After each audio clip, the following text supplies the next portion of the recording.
Yo guys, what's going on? BFViking here, and today we're going to be doing an updated video of all of the best class setups in Battlefield 1. Starting us off with Assault.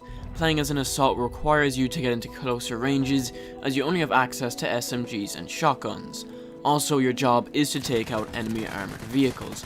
Now, for the primary weapon, this really was a tough choice between the Hellriegel, the Ribby Rolls, and the MP18, but when I narrowed it down to which was the best all-around at everything, it really just had to be the Ribby Rolls. I found the MP18 really didn't have that great range at all. The Hellriegel has a little bit too much recoil at range, and it does need a cooldown after a bit, but the Ribby Rolls is overall very controllable in close quarters, and with that built-in bipod, you can take out enemies from very long distances away.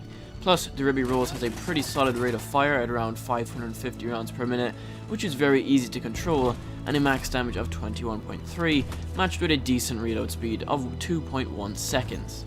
For the secondary, I mainly use the M1911 as it has a lot of stopping power, and it's just an overall one of the best secondaries in the game. The best gadgets I find to use are the Dynamite and the AT rocket gun, as you have one ranged AT weapon and one which can both take out vehicles and infantry. The grenade I use is the frag, as the assault is just all about getting the most damage into the enemy as possible, although sometimes I do use the incendiary, which is useful for clearing out rooms full of enemies. The melee weapon is the Bartek bludgeon, and for the specializations I use flak, quick regen, and controlled demolition. Moving over to the medic class, which I must say was a very close call between the M1906 Sebsalada and the M1907 SL Sweeper, but in the end I just found the 1907 Sweeper was just a lot more effective in all scenarios, because you do have that full auto feature, and for longer ranges you can switch over to semi-auto just to make your shots a little bit more precise and accurate at range. Very effective in all situations. Now, the 1907 Sweeper has a fire rate of 300 rounds per minute, which is great for close quarters, and a pretty decent max damage of 42, matched with a standard reload of 2.3 seconds. For the secondary of the medic class, I use the MLE 1903 just as it is very similar to that M1911, and for the gadgets being the medic class, I obviously go with the medical syringe and the medic crate so I can heal all of my killed teammates and also revive them if they are dead. The grenade will be the frag again, and the melee will be the barbed wire bat. For the specializations, I use the three standard ones being flak, cover, and quick regen, as I haven't found any need to change them out just yet.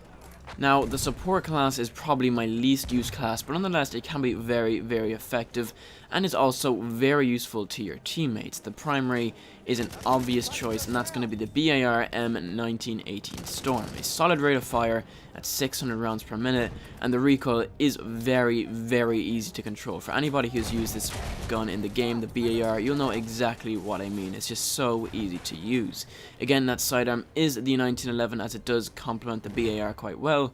For the gadgets, I use the limpet charge, which is great for finishing off vehicles or clearing out large groups of infantry, and the second gadget is going to be the ammo crate, as I am the support class, so what would the support class be without the ammo crate? The grenade is again the frag, melee is the sawtooth knife, and for the specializations I use the pin down, making it hard for enemies to return fire, quick regen, and flak. Nothing special in terms of the specializations. Last up, we have the Scout class, which is access to the long range weaponry, and with the Scout class the weapon you choose is totally dependent on how you play as a Scout player.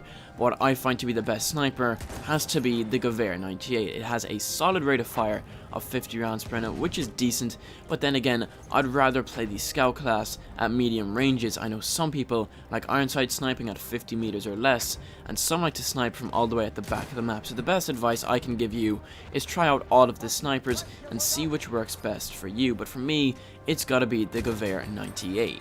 The secondary for the Scout class I'm going to be using is the Frommer Stop, as I try to get a round in with the sniper into my enemy and then spam fire my secondary to get the kill, which the Frommer Stop allows due to the very high rate of fire. For gadget 1, I use the trench periscope because with my sniper I have the magnification set on 5, so having something a little more powerful makes it much easier to spot enemies off in the distance. Sometimes I do switch these out for a tripwire, but most of the time you'll see me running with the trench periscope. The second gadget I think is the spotting flare. I just think it absolutely has to be the spotting flare. I find when you think an enemy is going to rush you, you can just put one of these down and you'll know their exact location and get the drop on them very easily. The grenade I use is the Incendiary, as I find it to be most effective for the Scout class, and the melee is the Cossack Dagger. For Specializations, I just keep them as default. I didn't find any other ones to give me any real benefit. So ladies and gents, that's just been about it for my Battlefield 1 loadouts video. These are the loadouts that I found most appropriate for my style, so make sure to try them out and make any necessary adjustments that you think need fit. I did try and keep this video as short as possible. I did see many loadout videos coming up to half an hour, up to 10 minutes, but I tried to keep this one down under that 5-minute mark so you can get all of your necessary information in a very short amount of time. But anyways guys, if you did enjoy this video or find it useful, make sure to drop a like. Thank you so much for watching, hope you're having an awesome day, and I'll see you in the next Battlefield video.